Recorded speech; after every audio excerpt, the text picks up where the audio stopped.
Hi friends, ಎಲ್ರಿಗೂ ನಮಸ್ಕಾರ. ಜ್ಞಾನಗಂಗೋತ್ರಿ ಸಂಸ್ಥೆ ವಿಜಯನಗರ ಬೆಂಗಳೂರು ಇವರ ವತಿಯಿಂದ ಇವತ್ತು ನಾವು ವೊಕ್ಯಾಬ್ಯುಲರಿ ಮತ್ತು ಟ್ರಾನ್ಸ್ಲೇಷನ್ ಸೀರೀಸ್ನ ಮುಂದುವರೆದ ಭಾಗ ಅಂದರೆ ಚಾಪ್ಟರ್ ನಂಬರ್ 5ನ ಡಿಸ್ಕಸ್ ಮಾಡಲಿದ್ದೇನೆ. ಈ ವೊಕ್ಯಾಬ್ಯುಲರಿ ಸೀರೀಸ್ ನಿಮಗೆ ಪೊಲೀಸ್ ಸಬ್ ಇನ್ಸ್ಪೆಕ್ಟರ್ ಪರೀಕ್ಷೆಯ ಟ್ರಾನ್ಸ್ಲೇಷನ್ ಮತ್ತು KPSC ಪರೀಕ್ಷೆಗಳು, ಅದು ಗ್ರೂಪ್ ಸಿ ಇರ್ಬೋದು, FDA ಇರ್ಬೋದು ಅಥವಾ SDA ಇರ್ಬೋದು.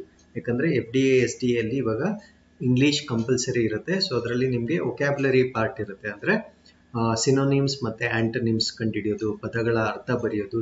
ಈ ಥರ ವೊಕ್ಯಾಬ್ಯುಲರಿಗೆ ಸಂಬಂಧಪಟ್ಟ ಕೆಲವೊಂದು ಕ್ವೆಶನ್ಸ್ ಇರುತ್ತೆ. ಆ ಪ್ರಶ್ನೆಗಳನ್ನು ಆನ್ಸರ್ ಮಾಡಬೇಕಾದ್ರೆ ನಿಮಗೆ ಪದಗಳ ಪರಿಚಯ ಇರಬೇಕು. ಹಾಗಿದ್ರೆ ಈಗಾಗಲೇ ನಾವು ಮೊದಲ 30 ಪದಗಳನ್ನು ನಾವು ಕಲ್ತಿದ್ದೇವೆ. ಮೊದಲ 40 ಪದಗಳನ್ನು ಕಲ್ತಿದ್ದೇವೆ ಇನ್ಫ್ಯಾಕ್ಟ್. ಇವತ್ತಿನ ಸೆಷನ್ನಲ್ಲಿ ಮುಂದಿನ 10 ಪದಗಳು ಅಂದರೆ 41ರಿಂದ 50ರವರೆಗೂ ಇವತ್ತಿನ ಪದಗಳನ್ನು ನಾವು ಇವತ್ತು ಕಲ್ತ್ಕೊಳ್ಳೋಣ. 41 ಇನ್ಎವಿಟಬಲ್ ಅಂದರೆ ಅದನ್ನ ಅನಿವಾರ್ಯ ಅಂತ ಹೇಳ್ತೀವಿ. ರಿಹ್ಯಾಬಿಲಿಟೇಷನ್ ಅಂದರೆ ಪುನರ್ವಸತಿ ಅಂತ ಹೇಳ್ತೀವಿ. ಕೆಪಾಸಿಟಿ ಅಂದರೆ ಸಾಮರ್ಥ್ಯ ಅಂತ ಹೇಳ್ತೀವಿ. ಶಾಕ್ ತುಂಬಾ ಸರಳವಾದ ಪದ, ಪರೀಕ್ಷೆಯಲ್ಲಿ ಜ್ಞಾಪಕನೇ ಬರೋದಿಲ್ಲ, ಅರ್ಥ ಆಯ್ತಲ್ವಾ? ಶಾಕ್ ಅಂದ್ರೆ ಆಘಾತ ಅಂತ ಹೇಳ್ತೀವಿ. ಇಂಡಸ್ಟ್ರಿ ಉದ್ಯಮ ಅಥವಾ ಕಾರ್ಖಾನೆ. ಆರ್ಬಿಟ್ರರಿ ಅಂದ್ರೆ ಅನಿಯಂತ್ರಿತ ಅಂತ, ಅಂದ್ರೆ ನಾಟ್ ಸಿಸ್ಟಮ್ಯಾಟಿಕ್ ಅಥವಾ ಅನ್ಕಂಟ್ರೋಲ್ಡ್ ಅಂತ ಹೇಳ್ತೀವಿ, ಅದನ್ನ ಆರ್ಬಿಟ್ರರಿ ಅಂತ ಹೇಳ್ತೀವಿ. ಸಪೋಸ್ ಕನ್ನಡದಲ್ಲಿ ಅನಿಯಂತ್ರಿತ ಅಂತ ಬಂದ್ರೆ ಅನ್ಕಂಟ್ರೋಲ್ಡ್ ಅಂತ ಏನೋ ಮಾಡ್ಬಿಟ್ಟಿರ್ತೀರ. ಸಪೋಸ್ ಇಂಗ್ಲಿಷ್ ಅಲ್ಲಿ ಆರ್ಬಿಟ್ರರಿ ಅಂತ ಬಂದಿದ್ರೆ ನಮ್ಗೆ ಅರ್ಥ ಗೊತ್ತಾಗೋದಿಲ್ವಾ? ಅದಕ್ಕೋಸ್ಕರ ನಾನು ಹೊಸ ಪದಗಳನ್ನ ಬಳಸ್ತಾ ಇರ್ತೀನಿ. ಆರ್ಬಿಟ್ರರಿ ಅಂದ್ರೆ ಅನಿಯಂತ್ರಿತ ಅಂತ ಜ್ಞಾಪಕ ಇಟ್ಕೊಳ್ಳಿ. ಅದಾದ್ಮೇಲೆ ಸೆಗ್ಮೆಂಟ್ ಅಂದ್ರೆ ಅದು ವಿಭಾಗ. ವ್ಯಾಕ್ಸಿನ್ ಅಂದ್ರೆ ಲಸಿಕೆ ಅಂತ ಹೇಳ್ತೀವಿ. ಎಕ್ಸ್ಪಾನ್ಸಿವ್, ಇಟ್ ಇಸ್ ನಾಟ್ ಎಕ್ಸ್ಪೆನ್ಸಿವ್ ಅಂದ್ರೆ ದುಬಾರಿ. ನಾನು ಹೇಳ್ತಾ ಇರೋದು ಎಕ್ಸ್ಪಾನ್ಸಿವ್ ಅಂದ್ರೆ ವಿಸ್ತಾರ. ಅದಾದ್ಮೇಲೆ ಅಡಾಪ್ಟ್ ಅಂದ್ರೆ ಅಳವಡಿಸಿಕೊಳ್ಳುವುದನ್ನ ನಾವು ಅಡಾಪ್ಟ್ ಅಂತ ಕರಿತೀವಿ. ಈ 10 ಪದಗಳನ್ನು ನಾವು ವಾಕ್ಯಗಳಲ್ಲಿ ಉಪಯೋಗಿಸಿಕೊಂಡು ನಾವಿವಾಗ ಭಾಷಾಂತರ ಮಾಡ್ತಾ ಬರೋಣ. ಮೊದಲ ವಾಕ್ಯದಲ್ಲಿ ನಾನು 2 ಪದಗಳನ್ನು ತೆಗೆದುಕೊಂಡಿದ್ದೇನೆ. ಒಂದು ಅನಿವಾರ್ಯ ಅಂತ ಇದೆ, ಇನ್ನೊಂದು ಚೇತರಿಕೆ ಅಂತ ಇದೆ. ಅನಿವಾರ್ಯ ಅಂತ ನಾನು ಹೇಳಿದ್ದೀನಿ. ಮೀನಿಂಗ್ ಆಫ್ ಅನಿವಾರ್ಯ ಈಸ್ ಇನ್ಎವಿಟಬಲ್ ಅಂತ ಹೇಳಿದ್ದೇನೆ, ಅರ್ಥ ಆಯ್ತಲ್ವಾ? ಚೇತರಿಕೆ, ಪುನರ್ವಸತಿ ಅಥವಾ ನೆಕ್ಸ್ಟ್ ವರ್ಡ್ ನಾನು ಹೇಳಿರೋದು ಪುನರ್ವಸತಿ, ಚೇತರಿಕೆ ಅಲ್ಲ, ನಾನು ಹೇಳಿರೋದು ಪುನರ್ವಸತಿ ಅಂದ್ರೆ ರಿಹ್ಯಾಬಿಲಿಟೇಷನ್ ಅಂತ ಹೇಳ್ತೀವಿ. ಹಾಗಿದ್ರೆ ಈ ವಾಕ್ಯನ ನಾವು ಟ್ರಾನ್ಸ್ಲೇಟ್ ಮಾಡೋದಾದ್ರೆ ಇಲ್ಲಿ ಬ್ರೇಕ್ ಮಾಡ್ಕೊಬೇಕು ಫಸ್ಟ್. ಚಂಡಮಾರುತಗಳು ಅನಿವಾರ್ಯ. ಇಲ್ಲಿಗೆ ಕಾಮ ಇದೆ, ಆರಾಮಾಗಿ ನಾವು ಇಲ್ಲಿಗೆ ಬ್ರೇಕ್ ಮಾಡ್ಬೋದು. ಆದರೆ ಸಮುದಾಯಗಳು ಚೇತರಿಕೆಗಾಗಿ ಪುನರ್ವಸತಿ ಅಗತ್ಯವಿದೆ. ನಾನು ಯಾವಾಗಲೂ ಹೇಳೋ ಹಾಗೆ ವಿಡಿಯೋನ ಪಾಸ್ ಮಾಡಿ ನೀವೇ ಒಂದ್ಸರಿ ಟ್ರಾನ್ಸ್ಲೇಟ್ ಮಾಡಿ, ಅದಾದ್ಮೇಲೆ ವಿಡಿಯೋನ ರನ್ ಮಾಡಿ ಸರಿಯಾದ ಉತ್ತರನ ನೀವು ಕಂಪೇರ್ ಮಾಡ್ಕೊಳ್ಳಿ. ನಿಮ್ಗೆ ಸೈಮಲ್ಟೇನಿಯಸ್ಲಿ ನಿಮ್ಗೆ ಪ್ರಾಕ್ಟೀಸ್ ಕೂಡ ಆಗುತ್ತೆ. ಚಂಡಮಾರುತ ಅಂದ್ರೆ ಏನು? ಸೈಕ್ಲೋನ್ ಅಂತ ಹೇಳ್ತೀವಿ ಇಂಗ್ಲಿಷ್ ಅಲ್ಲಿ. ಚಂಡಮಾರುತ ಅಂದ್ರೆ ಸೈಕ್ಲೋನ್ಸ್ ಅಂತ ಹೇಳ್ತೀವಿ. ಪ್ಲೂರಲ್ ಇರೋದ್ರಿಂದ ನಾವು ಸೈಕ್ಲೋನ್ಸ್ ಅಂತಾನೆ ಬರೀಬಹುದು. ಅನಿವಾರ್ಯ ಅನ್ನೋದನ್ನ ಇವತ್ತಾನೆ ಕಲ್ತಿದ್ವಿ. ಇನ್ಎವಿಟಬಲ್ ಅಂತ ಹೇಳ್ತೀವಿ. ಆದರೆ ಅಂದ್ರೆ ಇಂಗ್ಲಿಷ್ ಅಲ್ಲಿ ಬಟ್. ಸೇಮ್ ಕಂಜಂಕ್ಷನ್ ಯೂಸ್ ಮಾಡ್ಬೇಕಾಗತ್ತೆ ನಾವು, ಬಟ್ ಅಂತ.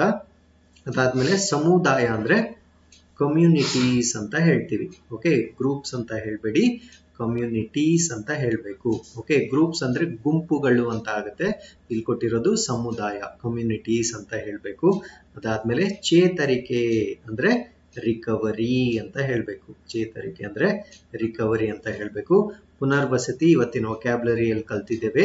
ಅಗತ್ಯ ಅಂದ್ರೆ ಇದು ನೀಡ್ ಅಂತ ಹೇಳ್ತೀವಿ. ನೀಡ್ ಅಥವಾ ನೆಸೆಸಿಟಿ ಅಥವಾ ನೆಸೆಸರಿ ಅಂತ ಹೇಳ್ತೀವಿ. ಇದನ್ನ ನಾನು ವಾಕ್ಯ ರೂಪದಲ್ಲಿ ಮಾಡಬೇಕು. ಇದೇ ಕೆಲವೊಂದು ವಾಕ್ಯಗಳು ಸೇಮ್ ಕನ್ನಡದಲ್ಲಿ ಹೇಗಿರುತ್ತೋ ಅದೇ ಆರ್ಡರ್ ಅಲ್ಲಿ ಬರುತ್ತೆ. ಕೆಲವೊಂದು ವಾಕ್ಯಗಳು ಮಾತ್ರ ರಿವರ್ಸ್ ಸ್ಟ್ರಕ್ಚರ್ ತಗೊಳುತ್ತೆ. ಓಕೆ, ಅದು ನಿಮ್ಗೆ ಪ್ರಾಕ್ಟೀಸ್ ಮಾಡ್ತಾ ಆಕ್ಚುಲಿ ಅಭ್ಯಾಸ ಆಗುತ್ತೆ.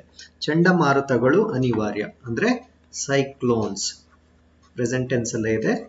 ಚಂಡಮಾರುತಗಳು ಅನಿವಾರ್ಯ, ಪ್ಲೂರಲ್ ಇರೋದ್ರಿಂದ ನಾನು ಆರ್ ಅಂತ ಬರಿಬೇಕು. Cyclones are inevitable. ಅಲ್ಲಿ ಪಂಕ್ಚುಯೇಷನ್ ಏನು ಯೂಸ್ ಮಾಡಿದರೆ, ಕಾಮ ಯೂಸ್ ಮಾಡಿದರೆ, ನಾನು ಕೂಡ ಕಾಮನೇ ಬರಿಬೇಕಾಗತ್ತೆ. ಅದಾದ್ಮೇಲೆ ಕಂಜಂಕ್ಷನ್ ಏನ್ ಹೇಳ್ತಾರೆ ಅಂದ್ರೆ ಬಟ್ ಅಂತ ಹೇಳ್ತಾರೆ ಅಲ್ವಾ? ಬಟ್ ಕಮ್ಯುನಿಟೀಸ್, ಸಮುದಾಯಗಳು ಅಂದ್ರೆ ಅದನ್ನು ಪ್ಲೂರಲ್ ಆಗಿ ಬರಿಬೇಕು ನಾನು. ಕಮ್ಯುನಿಟೀಸ್ ಅಂತಾನೆ ಹೇಳ್ತೀವಿ. TIES communities. ಚೇತರಿಕೆಗಾಗಿ ಪುನರ್ವಸತಿ ಅಗತ್ಯವಿದೆ. ಕಮ್ಯುನಿಟೀಸ್ ಸಬ್ಜೆಕ್ಟ್ ಆದ್ಮೇಲೆ ಇಂಗ್ಲಿಷ್ ಅಲ್ಲಿ ಯೂಶಲಿ ವರ್ಬ್ ಬರುತ್ತೆ. ಕಮ್ಯುನಿಟೀಸ್ ನೀಡ್ ಅಂತ ಹೇಳ್ಬೇಕು. ಏನ್ ಬೇಕಾಗಿದೆ? ಪುನರ್ವಸತಿ. ಯಾವ ಪುನರ್ವಸತಿ ನಾವೇನ್ ಹೇಳ್ತೀವಿ? ರಿಹ್ಯಾಬಿಲಿಟೇಷನ್. ರಿಹ್ಯಾಬಿಲಿಟೇಷನ್ ಅಂತ ಹೇಳ್ತೀವಿ. ರಿಹ್ಯಾಬಿಲಿಟೇಷನ್. ರಿಹ್ಯಾಬಿಲಿಟೇಷನ್. ಏನಕ್ಕೆ ರಿಹ್ಯಾಬಿಲಿಟೇಷನ್ ಬೇಕು? ಫಾರ್ ಚೇತರಿಕೆಗಾಗಿ. ಸೊ ಅದನ್ನ ನಾವು ಫಾರ್ ರಿಕವರಿ ಅಂತ ಹೇಳ್ತೀವಿ. ಓಕೆ, ಸೊ ಇದು ನಮ್ಮ ಫೈನಲ್ ಟ್ರಾನ್ಸ್ಲೇಷನ್ ಆಗುತ್ತೆ. So I read it again. Cyclones are inevitable ಅಂದ್ರೆ ಅವುಗಳನ್ನ ನಾವು ತಪ್ಪಿಸ್ಲಿಕ್ಕೆ ಆಗೋದಿಲ್ಲ, ಅನಿವಾರ್ಯ ಅಂದ್ರೆ. ಬಟ್ ಕಮ್ಯುನಿಟೀಸ್ ಸಮುದಾಯಗಳು ನೀಡ್ ಅಗತ್ಯ. Communities need rehabilitation for recovery. So ಇದು ನಮ್ಮ ಮೊದಲನೇ ವಾಕ್ಯದ ಟ್ರಾನ್ಸ್ಲೇಷನ್ ಆಗಿರುತ್ತೆ. ಸೊ ಮುಂದಿನ ವಾಕ್ಯಕ್ಕೆ ಹೋಗೋಣ. ಸೊ ಮುಂದಿನ ವಾಕ್ಯದಲ್ಲಿ ಮತ್ತೆ ನಾವು 2 ಪದಗಳನ್ನ ಅಳವಡಿಸಿದ್ದೇವೆ ಅಥವಾ 2 ಪದಗಳಿರುವ ವಾಕ್ಯವನ್ನ ತೆಗೆದುಕೊಂಡಿದ್ದೇವೆ. ಸೊ ಚಂಡಮಾರುತಗಳು ಬಹು ಏಕಕಾಲಿಕ ಆಘಾತಗಳನ್ನು ತಡೆದುಕೊಳ್ಳುವ ಭಾರತದ ಸಾಮರ್ಥ್ಯವನ್ನು ಪರೀಕ್ಷಿಸಲಾಗುತ್ತಿದೆ. ಸೊ ಚಂಡಮಾರುತಗಳು ಅಂದ್ರೆ ನಮ್ಗೆ ಆಲ್ರೆಡಿ ಗೊತ್ತಿದೆ, ಅದನ್ನ ನಾವು ಸೈಕ್ಲೋನ್ಸ್ ಅಂತ ಹೇಳ್ತೀವಿ. ಓಕೆ, ಬಹು ಅಂದ್ರೆ ಮೆನಿ ಅಲ್ಲ, ಇಲ್ಲಿ ಮಲ್ಟಿಪಲ್ ಅಂತ ಹೇಳ್ಬೇಕು. Okay, multiple. ಏಕಕಾಲೀನ ಅಂದ್ರೆ ಸೈಮಲ್ಟೇನಿಯಸ್ ಅಂತ ಹೇಳ್ತೀವಿ. ಅಟ್ ಒನ್ಸ್ ಅಂತ ಹೇಳ್ಬೇಡಿ, ಸೈಮಲ್ಟೇನಿಯಸ್ ಅಂತ ಹೇಳ್ಬೇಕು. ಓಕೆ, ಒಂದೇ ಸರಿ ಅಥವಾ ಬ್ಯಾಕ್ ಟು ಬ್ಯಾಕ್ ಆಗೋದಕ್ಕೆ ನಾವು ಸೈಮಲ್ಟೇನಿಯಸ್ ಅಂತ ಹೇಳ್ತೀವಿ. ಆಘಾತ ಇವತ್ತಾನೆ ಕಲ್ತ್ಕೊಂಡಿದೀವಿ, ಶಾಕ್. ಇಲ್ಲಿ ಪ್ಲೂರಲ್ ಇರೋದ್ರಿಂದ ಶಾಕ್ಸ್ ಅಂತ ಹೇಳ್ಬೇಕು. ತಡೆದುಕೊಳ್ಳೋದು ಅಂದ್ರೆ ವಿತ್ ಸ್ಟ್ಯಾಂಡಿಂಗ್ ಅಂತ ಹೇಳ್ಬೇಕು. Okay, withstand. ಕಂಟ್ರೋಲ್ ಅನ್ಬಾರ್ದು. ಕಂಟ್ರೋಲ್ ಅಂದ್ರೆ ನಿಯಂತ್ರಣ, ತಡೆದುಕೊಳ್ಳೋದು ಅಂದ್ರೆ ವಿತ್ ಸ್ಟ್ಯಾಂಡ್. ಸೊ ಭಾರತ ಅಂದ್ರೆ ಪ್ರಾಪರ್ ನೌನ್ ಆಗಿರುತ್ತೆ, ಇಂಡಿಯಾ ಅಂತಾನೆ ಬಳಸಬೇಕು. ಸಾಮರ್ಥ್ಯ ಅನ್ನೋದನ್ನ ಇವತ್ತಾನೆ ಕಲ್ತಿದೀವಿ, ಕೆಪಾಸಿಟಿ. ಓಕೆ, ಸೊ ಪರೀಕ್ಷೆ ಅಂದ್ರೆ ಟೆಸ್ಟ್. Okay, test. ಪರೀಕ್ಷಿಸಲಾಗುತ್ತಿದೆ. ಓಕೆ, ಲಾಗುತ್ತಿದೆ ಅಂತ ಇದ್ರೆ ಇದನ್ನ ನಾವು ING ಫಾರ್ಮ್ ಅಲ್ಲಿ ಬರೀಬೇಕು. ಓಕೆ, ಸೊ ಯಾವ ವಾಕ್ಯ? ಪರೀಕ್ಷಿಸಲಾಗುತ್ತಿದೆ, ನಡೆಯಲಾಗುತ್ತಿದೆ, ಓದಲಾಗುತ್ತಿದೆ ಅಂತ ಬಂದ್ರೆ ನಾವು ING ಫಾರ್ಮ್ ಅಲ್ಲಿ ಬರೀಬೇಕು. ಓಕೆ, ಸೊ ಇವಾಗ ಇದನ್ನ ವಾಕ್ಯ ರೂಪದಲ್ಲಿ ಬರೆಯೋದಾದ್ರೆ ನಾವು ಫಸ್ಟ್ ಸಬ್ಜೆಕ್ಟ್ ಇಂದ ಸ್ಟಾರ್ಟ್ ಮಾಡ್ತೀವಿ. ಇಲ್ಲಿ ಸಬ್ಜೆಕ್ಟ್ ನಾನು ಇಂಡಿಯಾ ತಗೊಳ್ತೀನಿ. ಇಂಡಿಯಾ ಭಾರತದ ಸಾಮರ್ಥ್ಯ ಅಂದ್ರೆ ಕೆಪಾಸಿಟಿ. ಯಾವುದರ ಸಾಮರ್ಥ್ಯ? ಆಘಾತವನ್ನು ತಡೆದುಕೊಳ್ಳುವ ಸಾಮರ್ಥ್ಯ. ಓಕೆ, ಆಘಾತವನ್ನು ತಡೆದುಕೊಳ್ಳುವ ಸಾಮರ್ಥ್ಯ. ಯಾವ ರೀತಿಯ ಆಘಾತ? ಇಲ್ಲಿದೆ ನೋಡಿ, ಮಲ್ಟಿಪಲ್ ಮತ್ತೆ ಸೈಮಲ್ಟೇನಿಯಸ್ ಅಂತ ಇದೆ. ಸೊ ಈ ಆಘಾತವನ್ನ ನಾವು ತಡೆದುಕೊಳ್ಳುವ ಶಕ್ತಿಯನ್ನು ಪರೀಕ್ಷೆ ಮಾಡಲಾಗುತ್ತಿದೆ ಅಂತ ಮಾಡ್ತೀವಿ. So I start from India. Okay, so India's capacity. So observe ಮಾಡಿ, India's capacity. Okay, so apostrophe S ಬರೀಬೇಕು. ಭಾರತದ ಅಂತ ಇರೋದಿಲ್ಲಿ, ಭಾರತ ಅಂತಿಲ್ಲ, ಭಾರತದ ಅಂದ್ರೆ ಇಂಡಿಯಾಸ್ ಕೆಪಾಸಿಟಿ. ಏನಕ್ಕೆ ಇಷ್ಟ ಆಯ್ತು ನೋಡಿ, ಇವಾಗ ಇಂಡಿಯಾಸ್ ಕೆಪಾಸಿಟಿ ಆಯ್ತು. ನೆಕ್ಸ್ಟ್ ಏನ್ ಬರಿಬೇಕು ನಾವು? Withstand. ಓಕೆ, ತಡೆದುಕೊಳ್ಳುವ, ಇಂಡಿಯಾಸ್ ಕೆಪಾಸಿಟಿ. ಬಟ್ ಇಲ್ಲಿ ಒಂದು ಪ್ರಪೋಸಿಷನ್ ಬರಿಬೇಕಾಗುತ್ತೆ, ಟು. ಯಾವುದಕ್ಕೆ ಅಂದ್ರೆ to withstand. India's capacity to withstand. ಯಾವುದನ್ನ? ಒಂದು ಬಹು ಅಂತ ಇದೆ. ಬಹು ಅಂದ್ರೆ ಮಲ್ಟಿಪಲ್ ಅಂತ ಹೇಳ್ತೀವಿ. ಬಹು ಅಂದ್ರೆ ಮಲ್ಟಿಪಲ್. ಅದಾದ್ಮೇಲೆ ಸೈಮಲ್ಟೇನಿಯಸ್, ಕಾಮ ಹಾಕಿ ನಾವು multiple, then simultaneous. Multiple simultaneous shock. Multiple simultaneous shocks. ಯಾವುದರಿಂದ? ಚಂಡಮಾರುತಗಳಿಂದ ಇದಾಗುತ್ತೆ. Shocks by cyclones. ಈಸ್, ಇದು ಪ್ರೆಸೆಂಟ್ ಟೆನ್ಸ್ ಅಲ್ಲಿರೋದ್ರಿಂದ ಈಸ್ ಬೀಯಿಂಗ್ ಟೆಸ್ಟೆಡ್ ಅಂತ ಹೇಳ್ತೀವಿ. Is being tested. Okay, so I repeat again. India's capacity to withstand multiple simultaneous shocks by cyclones is being tested ಅಂತ ನಾವು translate ಮಾಡಬೇಕಾಗುತ್ತೆ. ಓಕೆ, ಸೊ ಮುಂದಿನ ವಾಕ್ಯಕ್ಕೆ ಹೋಗೋಣ. ಸೊ ವಾಕ್ಯ ಸಂಖ್ಯೆ 3. ಸರ್ಕಾರ ಸಾಮಾಜಿಕ ಮಾಧ್ಯಮ ಉದ್ಯಮವನ್ನು ಆಲಿಸಬೇಕು ಮತ್ತು ಅದರ ಅನಿಯಂತ್ರಿತ ನಿಯಮ ರಚನೆಗಳನ್ನು ಕೈಬಿಡಬೇಕು. ಓಕೆ, ಸರ್ಕಾರ ಅಂದ್ರೆ ನಮಗೆ ಗೊತ್ತು, ಸೊ ಗವರ್ನಮೆಂಟ್ ಅಂತ ಬರ್ದ್ಬಿಡ್ತೀವಿ. ಓಕೆ, ಸರ್ಕಾರ ಅಂದ್ರೆ ಗವರ್ನಮೆಂಟ್. ಫುಲ್ ಬರೀಬೇಕು, ನಾನು ಇಲ್ಲಿ ಇಂಡಿಕೇಟ್ ಮಾಡೋದ್ರಿಂದ ನಿಮಗೆ ಶಾರ್ಟ್ ಬರಿತೀನಿ. ಸಾಮಾಜಿಕ ಮಾಧ್ಯಮ ಅಂದ್ರೆ every one of us know social media. Social media. Okay, social media. ಉದ್ಯಮ. ಉದ್ಯಮ ಅಂದ್ರೆ ಸೊ ಇದನ್ನೇ ನಾವು ಕಲ್ತಿದ್ದು ಇಂಡಸ್ಟ್ರಿ. Social media industry. ಆಲಿಸಬೇಕು ಅಂದ್ರೆ ಹಿಯರ್, ಕೇಳಿಸ್ಕೊಳ್ಬೇಕು, ಹಿಯರ್. ಮತ್ತು ಅಂದ್ರೆ ಹ್ಯಾಂಡ್ ಅಂತ ಬರಿತೀವಿ. ಮತ್ತೆ ಅದರ ಅಂದ್ರೆ ಸಿಂಗ್ಯುಲರ್ ಆಗಿರೋದ್ರಿಂದ ಇಟ್ಸ್ ಅಂತ ಹೇಳ್ತೀವಿ. ಓಕೆ, ಅದರ ಆಗಿರೋದ್ರಿಂದ ಇಟ್ಸ್ ಅಂತ ಹೇಳ್ತೀವಿ. ಅದಾದ್ಮೇಲೆ ಅನಿಯಂತ್ರಿತ, ನಾನು ಹೇಳಿದ್ದೆ ಅನ್ಕಂಟ್ರೋಲ್ಡ್ ಅಂತ ಬಳಸಬೇಡಿ. ಸೊ ಇಲ್ಲಿ ನಾವು ಕಾನೂನು ರಚನೆ ಆಗಿರೋದ್ರಿಂದ ಅನ್ಕಂಟ್ರೋಲ್ಡ್ ಅನ್ನೋದಕ್ಕಿಂತ ಆರ್ಬಿಟ್ರರಿ ಅಂತ ಬಳಸಬೇಕು. ಆರ್ಬಿಟ್ರರಿ. ಸಪೋಸ್ ನನ್ಗೆ ಆರ್ಬಿಟ್ರರಿ ಪದ ಗೊತ್ತಿಲ್ಲ ಸರ್, ನಾನು ಅನ್ಕಂಟ್ರೋಲ್ಡ್ ಅದೊಂದೇ ಗೊತ್ತಿರೋದಂದ್ರೆ ತೊಂದರೆ ಇಲ್ಲ. So instead of not using anything, uncontrolled ಅಂತ ಯೂಸ್ ಮಾಡಿ, ತೊಂದರೆ ಇಲ್ಲ. ನಿಯಮ ಅಂದ್ರೆ ರೂಲ್. ಓಕೆ, ರಚನೆ ಅಂದ್ರೆ ಮೇಕಿಂಗ್. ಕೈ ಬಿಡಲಾಗಿದೆ ಅಂದ್ರೆ ಗಿವ್ ಅಪ್ ಅಂತ ಹೇಳಬೇಕು. Okay, give up are given up. So ಅದು ವಾಕ್ಯ ರಚನೆಯಲ್ಲಿ ನೋಡೋಣ. So this is what is the sentence formation. So ಸರ್ಕಾರ ಸಾಮಾಜಿಕ ಮಾಧ್ಯಮ ಉದ್ಯಮವನ್ನು ಆಲಿಸಬೇಕು. ಸೊ ಇದನ್ನು ಒಂದು ಪಾಠ ಮಾಡ್ಕೊಳ್ಳಿ, ಆಲಿಸಬೇಕು. ಸೊ ಅಲ್ಲೇ ಪಾಠ ಆಗೋಗಿದೆ, ಇದರಲ್ಲಿ ಜಾಸ್ತಿ ತಲೆ ಕೆಡಿಸ್ಕೊಳ್ಳೋ ಅವಶ್ಯಕತೆ ಇಲ್ಲ. ಮತ್ತು ಅಂದ್ರೆ ಆ್ಯಂಡ್ ಅಂತ ಬರೀರಿ. ಅದರ ಅನಿಯಂತ್ರಿತ ನಿಯಮ ರಚನೆಯನ್ನು ಕೈ ಬಿಡಬೇಕು. ಸೊ ಇದನ್ನೊಂದು ಸಪ್ರೇಟ್ ಆಗಿ ಮಾಡೋಣ. ಓಕೆ, ಸೊ ಇದನ್ನ ಸೆಂಟೆನ್ಸ್ ರೂಪದಲ್ಲಿ ಮಾಡೋದಾದ್ರೆ ದಿ ಗವರ್ನಮೆಂಟ್ ಆಲಿಸಬೇಕು ಅಂತ ಇದೆ. ಆಲಿಸಬೇಕು ಅಂದ್ರೆ ಮಸ್ಟ್ ಅಂತ ಬರೀರಿ. The government must hear out. Here ಅಥವಾ ಹಿಯರ್ ಔಟ್, ಹಿಯರ್ ಅಂತನಾದ್ರೂ ಬರೀರಿ ಅಥವಾ ಹಿಯರ್ ಔಟ್. ಯಾವ್ದನ್ನ?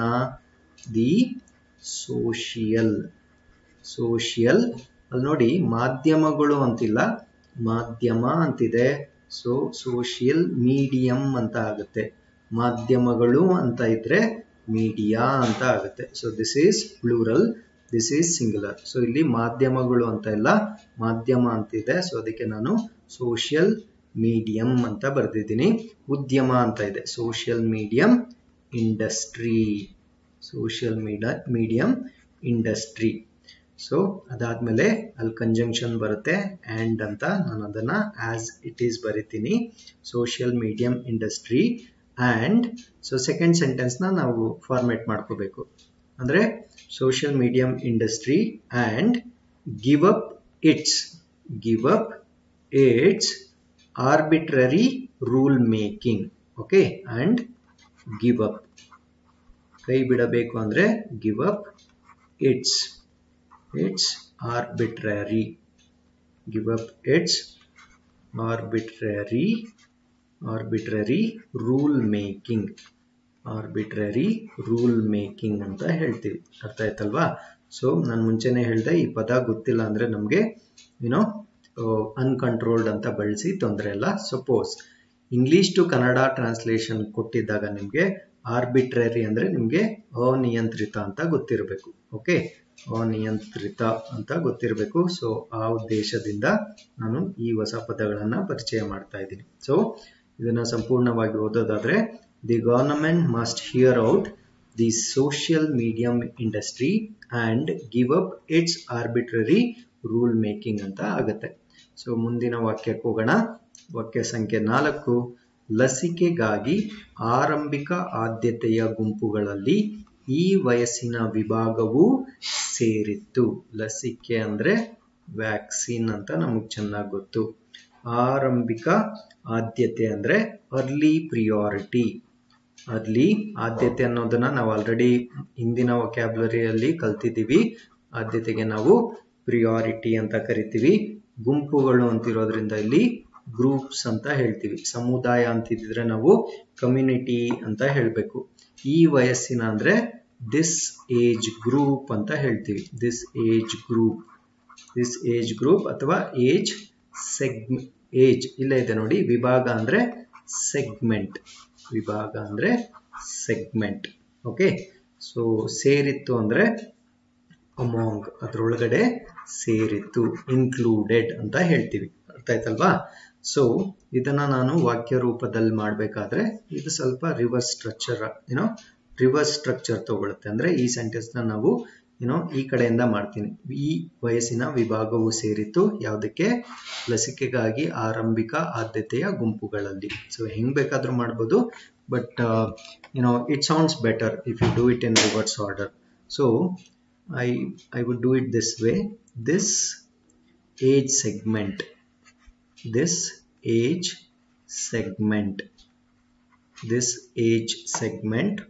ಸೇರಿತ್ತು ಅಂದ್ರೆ past tense ಆಗುತ್ತೆ, ಅದಕ್ಕೆ was ಅಂತ ಬಳಸ್ತೀನಿ. This age segment was among the early priority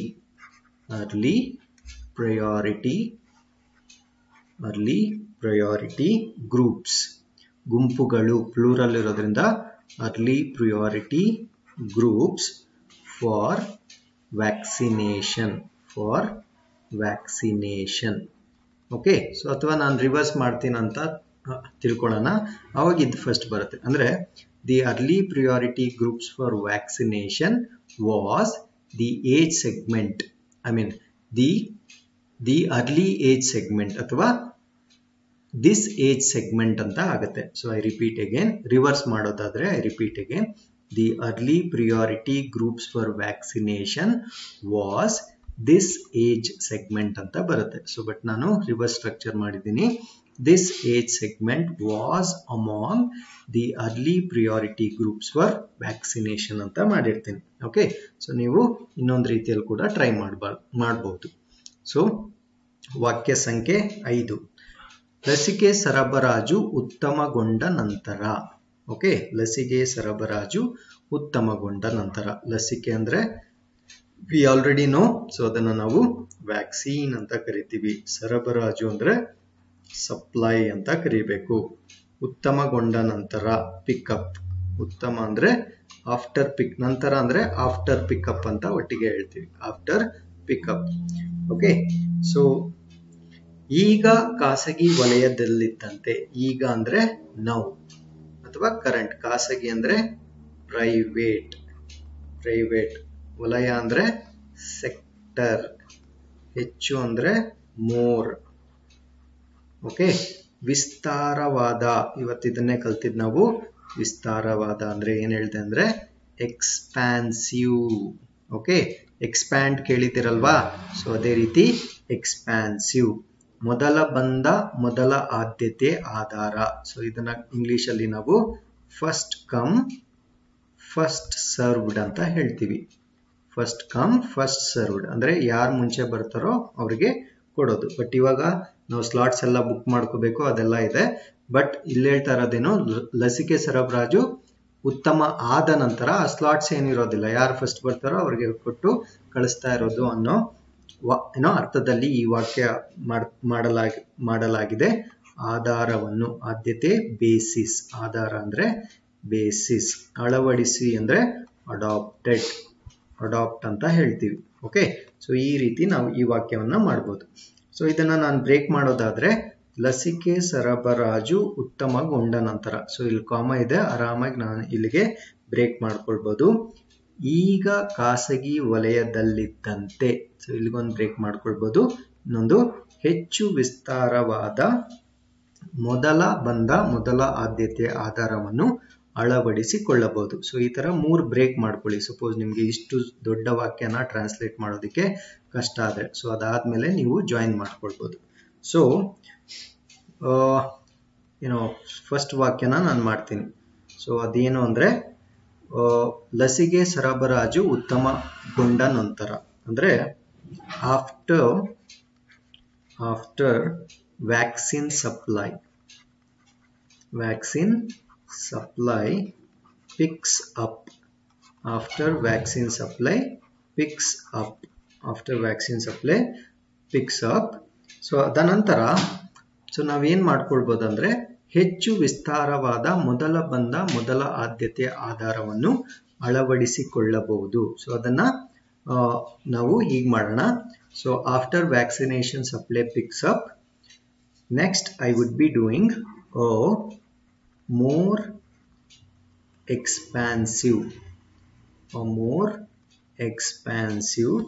first come first served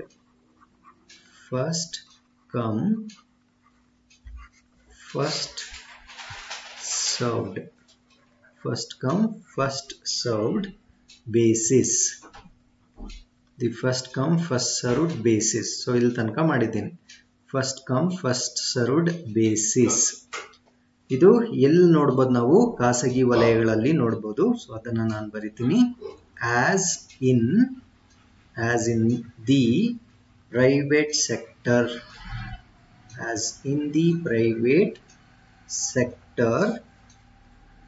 ಈಗ ಅಂತ ಇದೆ. ಸೊ ಅದನ್ನ ನಾನು now ಅಂತ ಬರ್ಕೊಳ್ತೀನಿ. ಸೊ ಈಗ ಖಾಸಗಿ ವಲಯದಲ್ಲಿದ್ದಂತೆ ಅಂದ್ರೆ as in the private sector now can be adopted. Okay, so ಈಗ ನಾವು ವಾಕ್ಯನ ಓದಿದ್ರೆ ಅದು ಮೀನಿಂಗ್ಫುಲ್ ಆಗಿ ಇರಬೇಕು. Okay, so if I read it, after vaccine supply picks up, a more expansive first come first served basis as in the private sector now can be adopted. ಅಥವಾ we can adopt ಅಂತಾನು start ಮಾಡಬಹುದು. Okay, we can adopt first come first served basis as in the private sector ಅಂತಾನು ಮಾಡಬಹುದು. So ಈ ತರ ಕೂಡ ವಾಕ್ಯ ರಚನೆಯನ್ನ ಮಾಡಬಹುದು. ಸೊ ನಿಮ್ಗೆ ಸಪೋಸ್ ಏನೇ ಬೇರೆ ಮೆಥಡ್ ಇದ್ರೂ, suppose if you are remodifying this sentence also, you can comment me. I will check and say whether your translation is right or wrong. Okay, so ಇಲ್ಲಿಗೆ ಇವತ್ತಿನ ಟ್ರಾನ್ಸ್ಲೇಷನ್ ಕ್ಲಾಸ್ನ ನಾನು ಮುಗಿಸ್ತೀನಿ. ಸೊ ಎಲ್ಲರಿಗೂ ನಮಸ್ತೆ, thank you very much. And so ನಿಮ್ಗೆಲ್ಲರಿಗೂ ತಿಳಿದಿದ್ರೆ so take my information. So 3ನೇ ಬ್ಯಾಚ್ PSI ಪೇಪರ್ 1ಗೆ ಸಂಬಂಧಪಟ್ಟ ಹಾಗೆ 3ನೇ ಆನ್ಲೈನ್ ಲೈವ್ ತರಗತಿಗಳನ್ನು ಆನ್ಲೈನ್ ಲೈವ್ ಕ್ಲಾಸಸ್ ನಾವು ಸ್ಟಾರ್ಟ್ ಮಾಡಲಿದ್ದೇವೆ. So this is the 3rd batch. Already 2 batches are running on, going on. So next we would be starting the 3rd batch. So ಆಸಕ್ತಿ ಉಳ್ಳವರು 9916399276 ಈ ಸಂಖ್ಯೆಗೆ ಕರೆ ಮಾಡುವ ಮುಖಾಂತರ ಮಾಹಿತಿಯನ್ನ ಪಡೆದುಕೊಳ್ಳಬಹುದು. So thank you very much. ನಮಸ್ಕಾರ.